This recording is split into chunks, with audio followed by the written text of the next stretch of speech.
ಶ್ರೀ ಗಣಪತಿ ಶಾರದಾ ಗುರುಭ್ಯೋ ನಮಃ. ಲೋಕ ಸಮಸ್ತ ಸುಖಿನೋ ಭವಂತು. ಶ್ರೋತೃಗಳಿಗೆ ಸ್ವಾಮಿ ದಯಾನಂದ ಸರಸ್ವತಿ ಇವರು ರಚಿಸಿರುವ ವೇದ ಭಾಷ್ಯಗಳ ಕನ್ನಡ ಭಾಷಾಂತರವನ್ನು ಆಧರಿಸಿ ಯಜುರ್ವೇದ ಮಂತ್ರಗಳ ಪರಿಚಯವನ್ನು ಮಾಡಿಕೊಳ್ಳುವ ಈ ನಮ್ಮ ಕಿರು ಪ್ರಯತ್ನಕ್ಕೆ ತಮಗೆ ಆದರದ ಸ್ವಾಗತ. ನಾವೀಗ 3ನೇ ಅಧ್ಯಾಯದ 26ನೆಯ ಮಂತ್ರವನ್ನು ಗಮನಿಸೋಣ. ತಂ ತ್ವಾ ಎಂಬ ಈ ಮಂತ್ರದ ಋಷಿ ಸುಬಂಧು, ಅಗ್ನಿ ದೇವತೆ, ಸ್ವರಾಟ್ ಬೃಹತಿ ಛಂದಸ್ಸು, ಮಧ್ಯಮ ಸ್ವರ, ಮತ್ತೆ ಈಶ್ವರನು ಎಂತಹವನು ಎಂಬುದಾಗಿ ಈ ಮುಂದಿನ ಮಂತ್ರವು ಉಪದೇಶಿಸುತ್ತದೆ. ಸಂತ್ವಾಸೋದಿಷ್ಟದೇ ದಿವಃ ಸುಮ್ನಾಯನೂನಮಿ ಮಹೇ ಸಖಿಭ್ಯಃ ಸನೋ ಬೋಧಿಶ್ರುದೇಹವಮುರುಷ್ಯಾಣೋ ಅಘಾಯತಃ ಸಮಸ್ಮಾತ್. ಈ ಮಂತ್ರದ ಪದಶಃ ಅನ್ವಯಾರ್ಥವು ಹೀಗಿರುವುದು.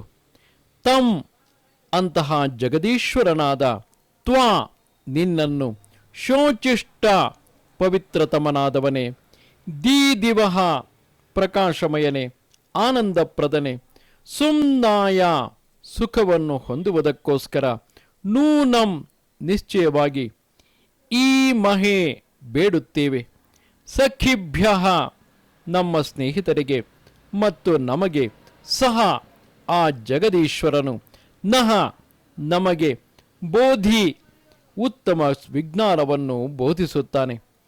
ಅಂತಹ ನೀನು ನಮಗೆ ಉತ್ತಮ ವಿಜ್ಞಾನವನ್ನು ಬೋಧಿಸು. ಶ್ರುದ್ಧಿ ಆಲಿಸು, ಹವಂ ಶ್ರವಣ ಮಾಡಲು ಮತ್ತು ಇನ್ನೊಬ್ಬರಿಗೆ ಶ್ರವಣ ಮಾಡಿಸಲು ಯೋಗ್ಯವಾದ ಸ್ತುತಿ ಸಮೂಹ ಯಜ್ಞವನ್ನು ಉರುಷ್ಯ ರಕ್ಷಿಸು. ನಹ ನಮ್ಮನ್ನು, ಅಘಾಯತಃ ಪರರಿಗೆ ಪೀಡೆಯನ್ನು ಉಂಟು ಮಾಡುವಂತಹ ಪಾಪದ ದೆಸೆಯಿಂದ, ಸಮಸ್ಮಾತ್ ಸರ್ವ ವಿಧವಾದ ಪಾಪದ ದೆಸೆಯಿಂದ ರಕ್ಷಿಸು.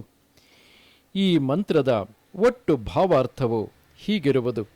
ಎಲ್ಲ ಮನುಷ್ಯರು ತಮಗಾಗಿ, ತಮ್ಮ ಮಿತ್ರರಿಗಾಗಿ ಮತ್ತು ಸರ್ವ ಪ್ರಾಣಿಗಳಿಗಾಗಿ ಸುಖವುಂಟಾಗಲು ಪರಮೇಶ್ವರನನ್ನು ಪ್ರಾರ್ಥಿಸಬೇಕು ಮತ್ತು ಅಂತೆಯೇ ಉತ್ತಮವಾದ ಆಚರಣೆಯನ್ನು ಮಾಡಬೇಕು. ಹೀಗೆ ಪ್ರಾರ್ಥಿಸಲ್ಪಟ್ಟ ಜಗದೀಶ್ವರನು ಅಧರ್ಮಾಚರಣೆಯಿಂದ ದೂರವಿರಲು ಅಪೇಕ್ಷಿಸುವ ಮನುಷ್ಯರನ್ನು ತನ್ನ ಅಸ್ತಿತ್ವದ ಪ್ರಭಾವದಿಂದಲೇ ಸಮಸ್ತ ಪಾಪಗಳಿಂದಲೂ ದೂರವಿರಿಸುತ್ತಾನೆ. ಅದೇ ರೀತಿಯಾಗಿ ಎಲ್ಲ ಮನುಷ್ಯರು ತಮ್ಮ ಸುವಿಚಾರ ಮತ್ತು ಉತ್ತಮವಾದ ಪುರುಷ ಪ್ರಯತ್ನಗಳಿಂದ ಸಮಸ್ತ ಪಾಪಗಳನ್ನು ದೂರ ಮಾಡಿ ಸದಾ ಧರ್ಮಾಚರಣೆಯಲ್ಲಿ ಪ್ರವೃತ್ತರಾಗಬೇಕು. ನಮಸ್ತೆ ಶಾರದೆ ದೇವಿ ಕಾಶ್ಮೀರ ಪುರವಾಸಿನಿ, ತ್ವಾಮಹಂ ಪ್ರಾರ್ಥೆಯೇ ನಿತ್ಯಂ, ವಿದ್ಯಾದಾನಂಚ ದೇಹಿಮೆ. ನಮಸ್ಕಾರ.